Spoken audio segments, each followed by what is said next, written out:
Well, the good news is I think we're through the worst of it. That doesn't mean we're done with damaging wind just yet. Even when you're talking wind gusts up near 50, even close to 60 miles per hour, that is enough to topple over trees, knock down some of those tree limbs. So that's still a contender. Strong crosswinds and that heavy mountain snow continues. So far, we've seen some pretty impressive wind gusts. Spokane International up to 60 miles per hour. Keller, Washington up to 70. Walla Walla 66.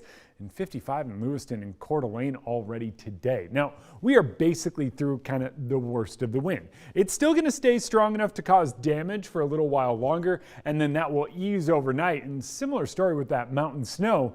And right now, as you can see, camera doing that wind shimmy. We're going to hang on to those gusty winds a bit longer, with temperatures hovering out in the 50s because of some of those strong westerlies. Notice if you get a little closer to the center portion of the state, downsloping warming you up just ever so slightly, but with that, we are seeing some gusty winds. Some of those wind gusts still remaining pretty strong on the lee side of the northern Rockies, still not seeing those strong wind gusts yet.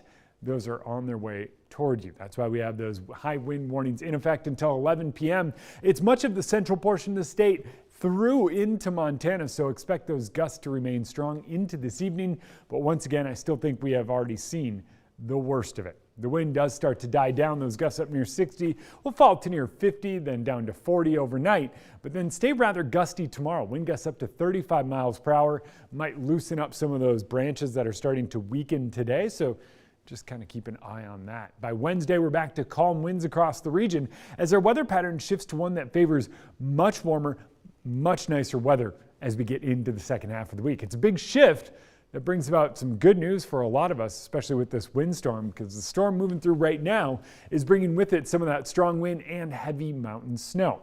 You can see the system making its way ashore, so we are basically through the worst of it as the storm itself starts to weaken and fall apart. Down in those mountainous areas, some serious snow. We're picking up some decent snow up and over Snoqualmie, Stevens, and up and over Lookout Pass, squeezing out a little bit more of that. But as you can see, a couple of pop-up showers still going to be something to watch out for. We have enough of a cold atmosphere up overhead that we can get those strong lapse rates and get some of those rumbles of thunder. So that's something we'll keep a close eye on. But all in all, basically from here on out, it stays in the mountains the next couple of days and slowly starts to clear out as we build in a ridge of high pressure. And that ridge of high pressure brings about a big shift in the weather pattern. Doesn't look like much more in the way of rain, but over the course of the next couple of days, we are going to see temperatures climb. By Thursday and Friday, we are back in the mid and even upper 60s across much of the inland Northwest, and that comes with plenty of sun. In fact, we'll start to see more and more sun each day. By Wednesday, sun dominates, and enjoy Thursday and Friday because it's a little cooler this weekend.